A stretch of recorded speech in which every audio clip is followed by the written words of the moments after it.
Okay, well, I just want to post a kind of a quick little update on where things stand with the oil baffle.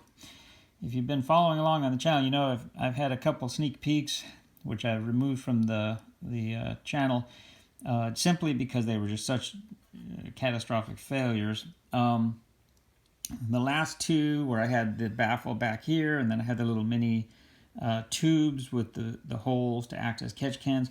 Those did not work at all. I could only go 5 miles before it filled up the oil catch can. So I had to kind of go back to square one.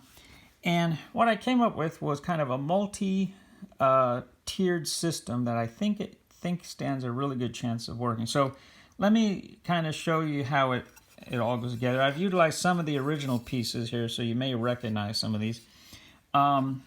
This is the outer plate. And you can see I've bent down the edges so that it kind of seals the areas where I had cut away the ribs in the valve cover on previous attempts.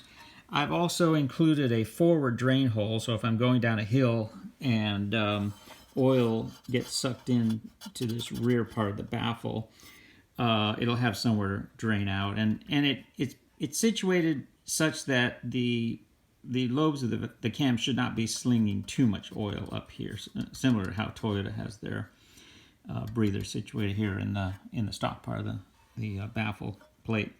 So this is the outer part here, and you can see it has a little V to it, so it works as a trough. And I've actually filed a little drain to kind of encourage any oil down on this area to kind of head down that way. And the same in the front there. So underneath this plate here, we have this plate. And what it does is it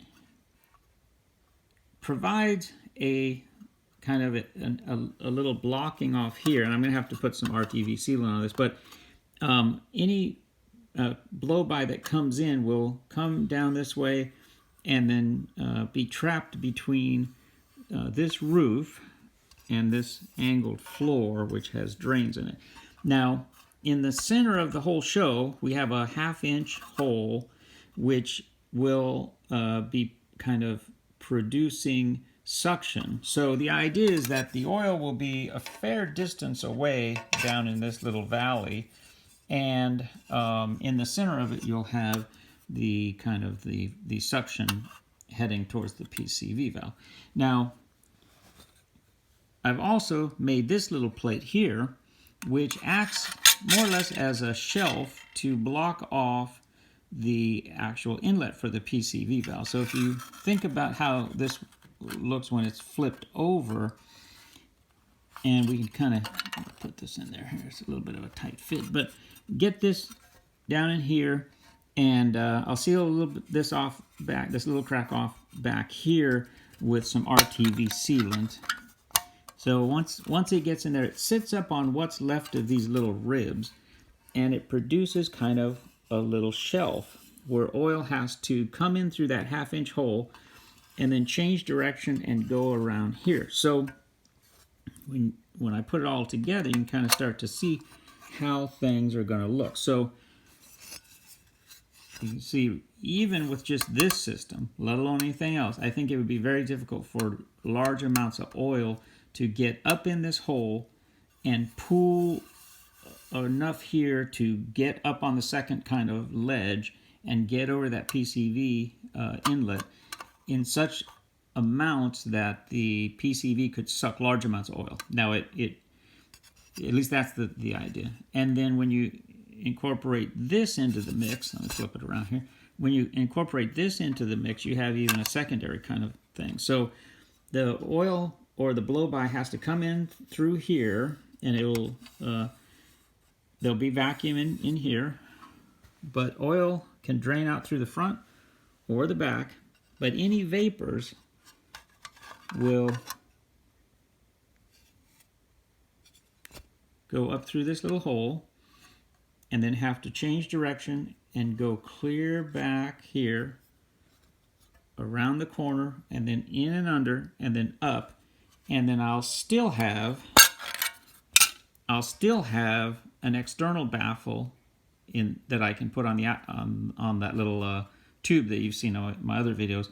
I'll still have the external baffle, and I'll still have the oil catch can. So the idea is that this system will prevent oil from being able to pool in this void enough so that it creates kind of a perfect suction between the tip of the PCV valve and any oil that's pooling up here. So it will. I think it'll be terrifically difficult for oil to navigate these different stories, as it were, these different floors, change direction, levitate up from an area that is wanting to, let oil kind of drain from both ends, and then we can kind of put the plate together like this, and you can see I even made little spillways here on this one, so when this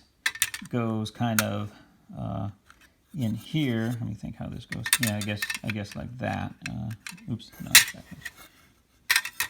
I have a little notch here to kind of keep things from sliding around. So you can see when you have all these little levels where oil has to come up and then change direction and then come around, and then you've got the inlet way over here and in the middle and back here, and then the PCV is protected over here in this little corner right there, and then it's got to head up. I think by that point we're going to be dealing with primarily just blow-by gases, not actual engine oil. Any actual engine oil that kind of coalesces on here will want to roll off here, and then should it fill this area up, it can only get so high before this hole lets it get back down there. And then once it gets back down there, it's got a pretty fair distance where it has to drip down, and then any oil dripping down here won't want to go up these little troughs here on the side, but rather it will want to find its way back out into the motor. So that's the current state of affairs as far as creating the oil baffle. I'm about to put this all together, bolt everything down with a little bit of RTV Ultra Black sealant, let it cure, and then if all goes well, tomorrow afternoon I'll put this valve cover back on the engine and we'll do some test driving. And I hope to heck that we don't end up with another catch can full of oil, because I've already spent probably the better part of a month engineering different versions of this that I thought were going to work well, but failed miserably. So all my money is wagered on this being the winner. So, all right, I will update in the comment section as to how this worked, or I will post a subsequent video talking about the amount of oil I'm finding in the catch can and what sort of vacuum levels I'm able to pull in the crankcase itself. And my target is to have the crankcase at least always under some level of negative vacuum. If this functions well, then I'm going to attempt to dial it up to, the dream would be to have 5 inches of vacuum at all times, or at a bare minimum, a couple of inches of vacuum. So stay tuned, and we'll see how this all works out. If you have any questions or comments, feel free to use the section below, and thanks very much for watching.